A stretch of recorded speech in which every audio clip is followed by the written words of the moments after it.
European চ্যাম্পিয়নশিপের টানা দ্বিতীয় আসরের ফাইনালে হারের পর অনেক সাবেকদের সমালোচনার মুখে ইংল্যান্ড জাতীয় দলের দায়িত্ব ছাড়লেন গ্যারেথ সাউথগেট। পরিবর্তনের প্রয়োজনেই এমন সিদ্ধান্ত বলে জানিয়েছেন এই ইংলিশ কোচ। এক আনুষ্ঠানিক বিবৃতিতে মঙ্গলবার ইংল্যান্ড জাতীয় দলের প্রধান কোচের পদ থেকে সরে দাঁড়ানোর কথা বলেন সাউথগেট।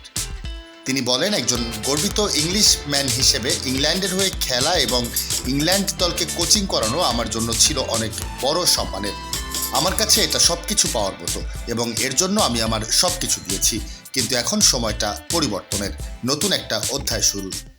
ওয়ালটন এসিতে ইনস্টলেশন একদম ফ্রি। সাউথগেটের সঙ্গে ইংল্যান্ডের চুক্তির মেয়াদ শেষ হতো চলতি বছরের পরের দিকে। তার আগেই সরে দাঁড়ানোর সিদ্ধান্ত নিলেন তিনি। 2016 সালে ইংল্যান্ড জাতীয় দলের দায়িত্ব নেন সাউথগেট।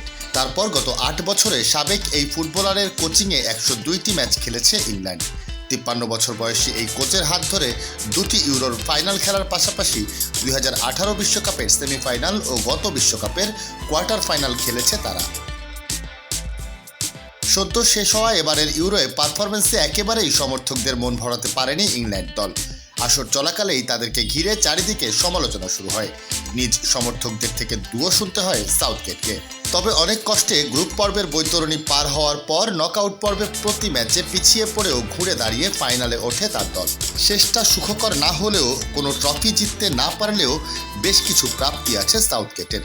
1966 সালে বিশ্বকাপ জয়ী কোচ স্যার অ্যালফ র্যামজির পর একমাত্র সাউথগেটের কোচিংয়েই বড় কোনো টুর্নামেন্টের ফাইনালে উঠতে পারে ইংল্যান্ড পুরুষ জাতীয় দল।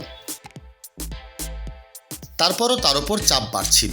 সমর্থকদের অনেকের অভিযোগ ছিল, Harry Kane, Jude Bellingham, Phil Foden, Bukayo সাকাদের মতো আক্রমণে কার্যকর সব খেলোয়াড় থাকা সত্ত্বেও তাদের থেকে সেরাটা বের করে আনতে পারছেন না সাউথগেট।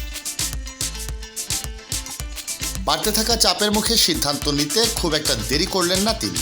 বিদায় বেলায় তিনি শোনালেন আশার কথাও, ধন্যবাদ জানালেন সমর্থকদের।